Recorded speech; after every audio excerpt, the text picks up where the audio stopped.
Bonjour à toutes et à tous, aujourd'hui je vous retrouve en vidéo pour vous présenter mon cinquième et dernier point lecture pour le mois de juillet.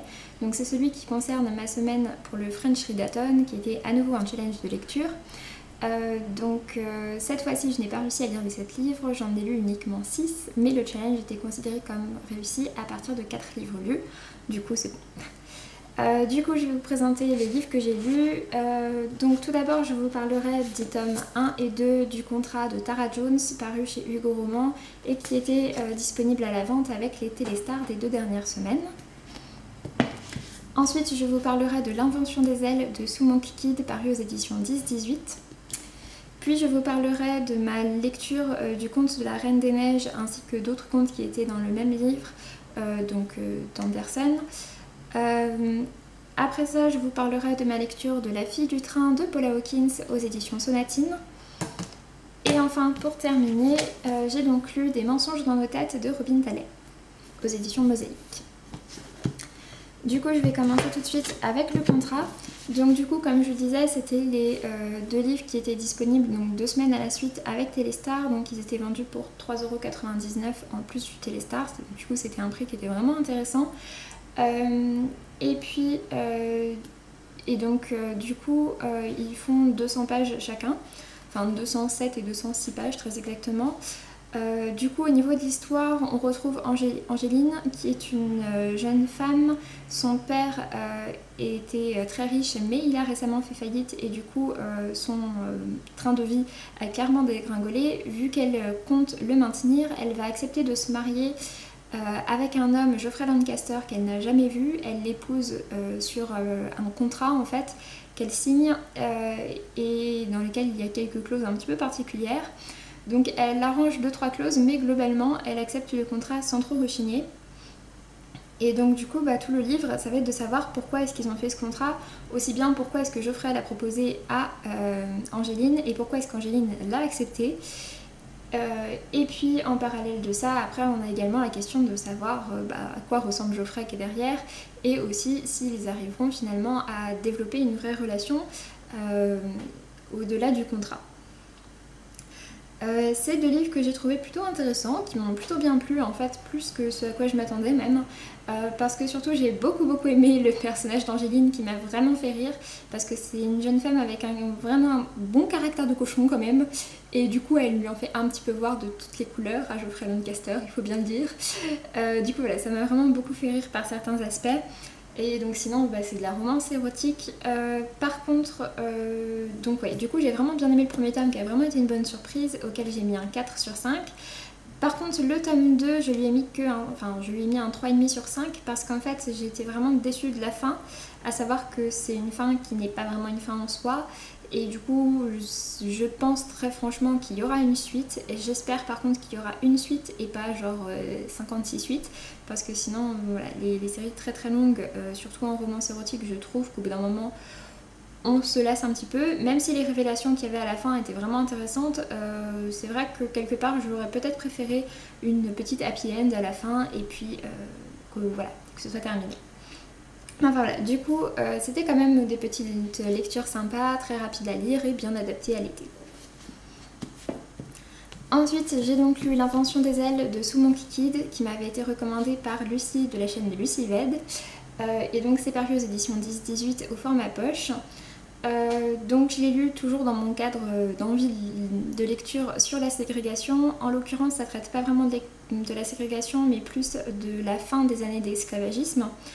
En fait on suit une jeune fille blanche qui s'appelle Sarah Grimke, c'est la fille des très riches propriétaires d'une plantation et du coup c'est une jeune fille blanche et donc sa famille possède tout plein d'esclaves et notamment Sarah va se faire offrir en fait sa propre esclave le jour de ses 11 ans. Il s'agit d'une petite fille qui s'appelle Etty qui est surnommée Handful et entre Sarah et Handful il va vraiment y avoir une très belle amitié qui va se nouer et qui va rester même au fil des années puisqu'en fait on suit les 2 filles pendant quand même pas mal d'années. À la fin du récit, Sarah doit avoir peut-être quelque chose comme 35-40 ans, il me semble. Et en fait, donc j'ai beaucoup aimé toute la partie de l'enfance et comment tout est décrit parce que pour le coup c'est vraiment l'esclavagisme assez pur et dur en fait. Et j'ai aussi beaucoup aimé la fin où vraiment il y a toute la rébellion de Sarah par rapport à toutes les idées avec lesquelles elle a grandi puisqu'en fait elle va devenir Quaker avec sa petite sœur Angelina. Et donc ensemble elles vont se mettre à écrire des manifestes etc. pour protester contre l'esclavagisme. Elles vont partir dans le nord où donc il n'y a plus d'esclavagisme. Et du coup j'ai beaucoup aimé cet aspect là aussi. Après c'est vrai que la partie du milieu par contre m'a un petit peu moins intéressée.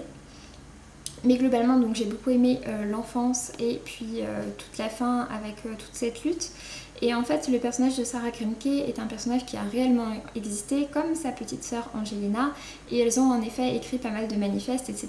C'était des femmes qui étaient très impliquées à une époque où justement il n'y avait pas beaucoup de femmes qui étaient très impliquées. Elles étaient assez mal vues et du coup c'était très intéressant de ce côté là. Par contre, le personnage d'Handful est quant à lui complètement inventé, tout comme l'histoire entre les deux jeunes filles. Mais je trouve ça quand même très intéressant sur le point de vue historique du coup par rapport à Sarah. J'ai appris que c'était un personnage qui avait vraiment existé seulement dans la note de l'auteur, donc à la toute fin du récit, et je trouvais ça intéressant. Et en fait, l'auteur a voulu écrire dessus parce qu'elle a appris que Sarah et sa sœur Angelina étaient tout simplement originaires de sa propre ville. Et voilà, je trouve que c'était un livre très intéressant sur ce sujet-là. Je lui ai mis un 4 sur 5. Ensuite, j'ai donc lu La Reine des Neiges ainsi que d'autres contes donc de Christian Andersen. Je comptais lire en fait La Reine des Neiges parce que même si je savais que ça n'avait pas grand chose à voir avec le dessin animé Disney, j'avais quand même envie de connaître ce que c'était à la base. Et alors en fait c'est pas que ça n'a pas grand chose, c'est que ça n'a absolument rien à voir avec le conte de... enfin avec la version de Disney. Puisqu'en fait je m'attendais quand même à retrouver un petit peu les bases de l'histoire, à savoir cette histoire entre les deux sœurs, avec une forme de sorte de pouvoir ou de quelque chose comme ça. Et du coup un côté un peu dangereux, enfin voilà, je m'attendais plutôt à ça. Et en fait pas du tout. On y suit deux jeunes enfants et le petit garçon va se faire enlever par la Reine des Neiges, qui est un personnage vraiment décrit comme étant très néfaste, mais qui n'est pas du tout un personnage central finalement du récit, puisque c'est plus la relation entre les deux enfants qui est au centre de l'histoire. Donc voilà, du coup c'était un conte qui était intéressant, mais qui avait franchement rien à voir avec le Disney. Et au niveau des autres contes qui étaient avec, pareil, j'ai trouvé ça intéressant. Je trouve que les contes d'Andersen sont très bien écrits, ils sont très intéressants parce qu'ils sont pas trop enfantins. Et du coup, ça m'a vraiment bien plu de les découvrir. Même si bon, il y avait certaines des histoires que je connaissais déjà. Ensuite, j'ai donc lu La fille du train de Paula Hawkins aux éditions Sonatine. J'ai rendu le livre à ma grand-mère entre-temps. Donc c'est un thriller et j'en avais énormément entendu parler et vraiment en super bien, du coup ça me tentait beaucoup. Et je dois dire qu'en fait ça a vraiment été une déception pour moi. En fait c'est un récit qui se base sur l'idée des gens qu'on croise et du fait qu'on s'invente un peu leur vie quand même.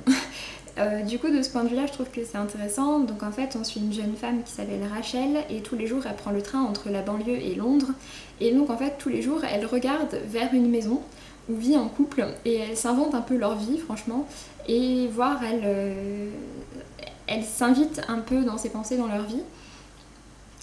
Donc sur ce concept là j'ai trouvé que c'était intéressant et puis bah, finalement Rachel va voir des choses qu'elle n'est pas censée voir et de là va découler toute une histoire et donc en fait on suit le point de vue de Rachel, de Megan qui est donc en fait la femme du couple et également d'Anna qui est la nouvelle femme de l'ex-mari de Rachel. Et donc après on va découvrir un peu tout, comment est-ce que tous ces personnages sont entremêlés, etc. J'ai trouvé ça vraiment intéressant sur le concept, mais par contre la première moitié du livre, donc les 200 premières pages, ne m'ont juste pas du tout emballé. J'ai trouvé que c'était lent, qu'on s'attachait pas du tout aux personnages. Je pense que c'est vraiment volontaire de la part de l'auteur de présenter des personnages avec autant de défauts, puisqu'ils sont quand même alcooliques, infidèles, violents, enfin tout ce qu'on veut. Mais du coup ça a fait que je me suis juste pas du tout attachée aux personnages, à aucun d'entre eux, et du coup je suis restée très en dehors de ma lecture, ce qui du coup n'a pas trop facilité l'histoire.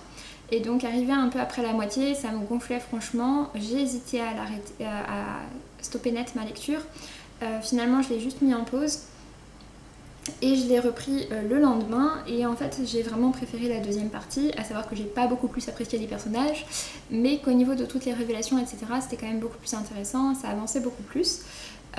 Mais au final ça reste quand même une déception pour moi, parce que par rapport à tout le bien que j'en avais entendu, pour moi bon c'est un peu retombé quoi.